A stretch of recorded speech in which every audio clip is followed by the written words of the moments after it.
मुझे आकर बहुत अच्छा लगा। मुझे सिर्फ इतना पता था कि टेली एक अकाउंटिंग सॉफ्टवेयर होता है जिसमें ट्रांजैक्शन की एंट्री करते हैं। टेली का डिमांड बहुत ज़्यादा है, जैसे कि टेली का यूज़र्स ही 10 लाख के ऊपर है इंडिया में।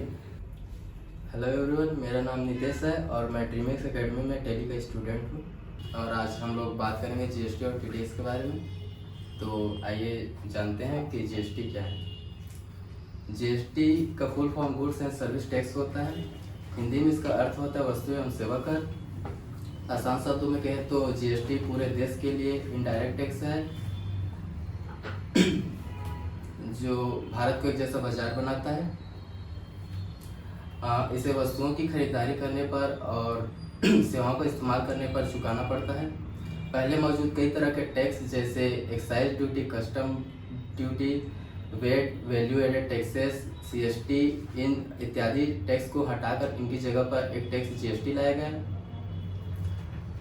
और सबको पता है कि भारत में इसे 1 जुलाई 2017 को लागू किया गया था। सभी राज्यों और केंद्र शासित प्रदेशों में जीएसटी लागू हो चुका है। जीएसटी इसलिए लाया गया क्योंकि एक ही चीज़ के लिए 2 राज्यों में अलग अलग कीमत चुकानी पड़ती थी। जीएसटी लागू होने पर सभी राज्यों में लगभग सभी गुड्स एक ही कीमत पर मिलते हैं। आइए जानेंगे जीएसटी की हिस्ट्री क्या है इंडिया में। जीएसटी की शुरुआत हुई थी सन 2000 में। तब के जब भारत के प्राइम मिनिस्टर श्री अटल बिहारी वाजपेयी ने एक कमेटी बनाई थी जिसकी जिम्मेदारी थी जीएसटी ड्राफ्ट लॉ बनाना। और 2006 में तब के फाइनेंस मिनिस्टर पी चिदम्बरम ने प्रपोज किया कि हम 1 अप्रैल 2010 से जीएसटी इंडिया में इम्प्लीमेंट कर देंगे, पर बाद में वो नहीं हो पाया। 2008 में जीएसटी की एक कमेटी थी, एग्जीक्यूटिव कमेटी थी। उसने डिसाइड किया कि इंडिया में डुअल जीएसटी स्ट्रक्चर लगेगा। 2010 में जीएसटी को कंप्यूटराइज करने के लिए प्रोजेक्ट शुरू कर दिया गया। 2011 में कॉन्स्टिट्यूशन को अमेंड करना पड़ा जीएसटी को इम्प्लीमेंट करने के लिए। 2013 में उन्होंने अपनी रिपोर्ट टेबल कर दी जीएसटी के ऊपर। 2014 में जीएसटी बिल को इंट्रोड्यूस किया गया पार्लियामेंट में। 2015 में जीएसटी लोकसभा में तो पास हो गया, बट राज्यसभा में पास नहीं हो पाया। 2016 में जीएसटी लॉन्च हो गया और उसको लाइव कर दिया गया। 2017 1 जुलाई 2017 को जीएसटी पूरे देश में लागू हो गया। अब जानेंगे कि जीएसटी की कितने प्रकार है। तो जीएसटी का इंडिया में 4 प्रकार है: एसजीएसटी, सीजीएसटी, आईजीएसटी और यूटीजीएसटी। एसजीएसटी मतलब होता है state goods and service tax, CGST मतलब होता है central goods and service tax, IGST मतलब होता है integrated goods and service tax, और यूटीजीएसटी का मतलब होता है union territory goods and service tax. अब ये टैक्स कैसे लागू होंगे ये जानेंगे। ये दोनों सेम होता है। अगर कोई सौदा एक ही राज्य के अंदर 2 व्यापारियों के बीच हो रहा हो तो उस राज्य सरकार के हिस्से के रूप में एसजीएसटी और केंद्र सरकार के हिस्से के रूप में सीजीएसटी चुकाना पड़ता है। और आईजीएसटी, अगर कोई सौदा 2 अलग अलग राज्यों के व्यापारियों के बीच हो रहा हो तो केंद्र सरकार और राज्य सरकार दोनों का हिस्सा आईजीएसटी के रूप में चुकाना पड़ता है। इसे पहले केंद्र सरकार के पास जमा करना होता है, बाद में केंद्र सरकार की ओर से राज्य सरकार को जीएसटी का हिस्सा भेज दिया जाता है। और इसे एक एग्जांपल से समझेंगे।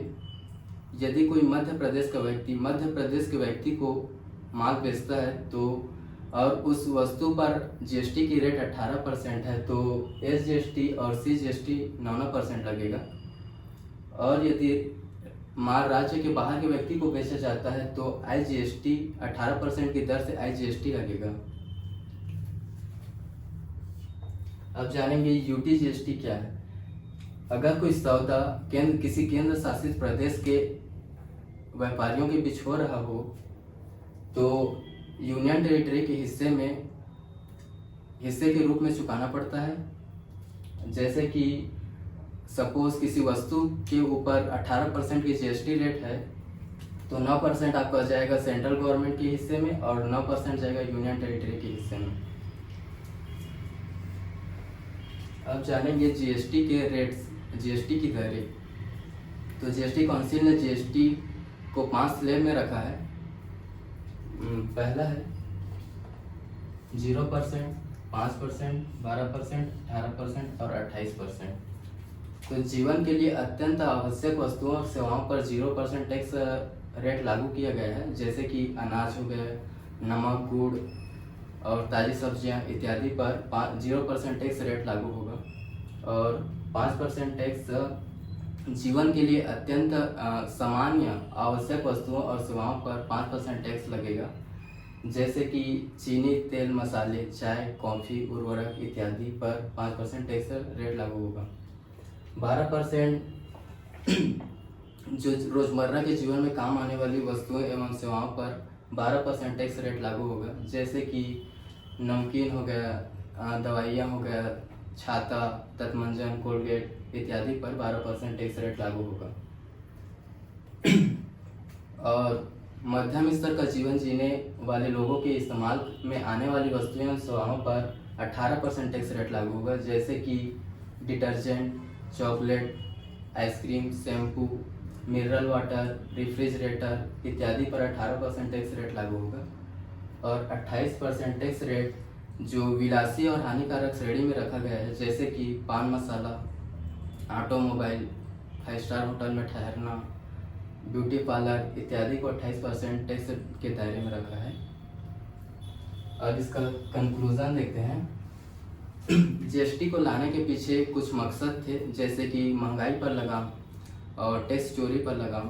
तो जीएसटी आने के बाद महंगाई के मोर्चे पर तो थोड़ी कामयाबी मिली है, बट जीएसटी काउंसिल टैक्स चोरी को रोक नहीं पा रही है, उसकी कवायद में लगी है। अब जानेंगे टीडीएस के बारे में। टीडीएस क्या होता है और इम्प्लीमेंट कब हुआ था। तो सबसे पहले टीडीएस का इंट्रोडक्शन। टीडीएस का फुल फॉर्म होता है tax deducted at source, Hindi में स्रोत पर कर कटौती। ये इम्प्लीमेंट हुआ था इंडिया में 1 जून 2016 को। और टीडीएस को इस प्रकार जानेंगे कि आपकी इनकम का कुछ परसेंट या कुछ भाग आपको इनकम प्रदान करने वाली संस्था द्वारा काटा जाता है और आपको शुद्ध राशि पे कर दिया जाता है। इसी प्रकार काटा गया कर को टीडीएस कहा जाता है। जो संस्था टीडीएस काटती है उसको उस पैसे को सरकार के अकाउंट में जमा कर दिया जाता है। अब जानेंगे ड्यू डेट। टीडीएस को जमा करने की ड्यू डेट कब है। तो टीडीएस को जमा करने की ड्यू डेट अगले महीने की 7 तारीख तक जमा कर दिया जाता है।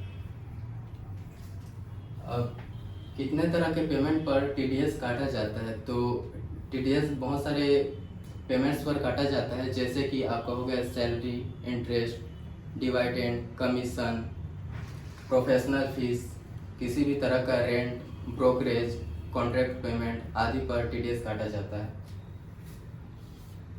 टीडीएस क्यों काटा जाता है या क्यों अप्लाई करते हैं ये जानेंगे, ताकि टाइम टू टाइम सरकार को टैक्स मिलता रहे और टैक्स चोरी से बचा जा सके। कर स्रोत से ही कट जाता है और टीडीएस रिफंडेबल होता है। यदि इनकम टैक्स से टीडीएस ज़्यादा होने पर टीडीएस रिफंड क्लेम किया जाता है और कम होने पर एडवांस टैक्स या सेल्फ असेसमेंट टैक्स जमा करना होता है। तो आशा करता हूँ कि आपको ये वीडियो पसंद आया होगा। टैली सीखने से पहले मुझे सिर्फ इतना पता था कि टैली एक अकाउंटिंग सॉफ्टवेयर होता है जिसमें ट्रांजैक्शन की एंट्री करते हैं, और बस इतना ही पता था। और टैली सीखने के बाद लेजर के बारे में पता चला, अकाउंटिंग वाउचर के बारे में पता चला, और ग्रुप्स क्या क्या होते हैं, गोडाउन को कैसे मैनेज करते हैं, और जीएसटी, टीडीएस, पेरोल को कैसे टैली में मैनेज किया जाता है, वो सब के बारे में पता चला। टैली सीखने से बहुत सारे बेनिफिट होते हैं, जैसे कि आप मतलब आपको कहीं पर भी रोज़गार मिल जाता है। टेली का डिमांड बहुत ज़्यादा है, जैसे कि टेली का यूज़र्स ही 10 लाख के ऊपर है इंडिया में। तो आप जैसे कि आप सेल्फ बिजनेस कर रहे हैं तो उसके लिए भी टेली का होना सीखना बहुत ज़रूरी होता है। यहाँ आने के बाद मेरा काफ़ी अच्छा एक्सपीरियंस हो गया। अब जब पहली बार आया तो यहाँ मतलब 2 दिन का डेमो क्लास हुआ था और सर मतलब फ्रेंडली व्यवहार करते थे और अच्छे से सिखाते थे और यहाँ का एटमॉस्फेयर भी बहुत अच्छा था। जैसे यहाँ पर मतलब जब तक कॉन्सेप्ट क्लियर ना हो जाए तब तक सर बताते थे, सपोर्ट करते थे, प्रेजेंटेशन कराते थे, एक्टिविटीज़ भी कराते थे बहुत सारे, और प्रैक्टिकल टेस्ट भी होते थे, रिटर्न टेस्ट भी होते थे, मॉक टेस्ट भी होते थे। यहाँ तो मुझे आकर बहुत अच्छा लगा। अगर आप लोग भी इंटरेस्टेड है तो यहाँ आकर सीख सकते हैं।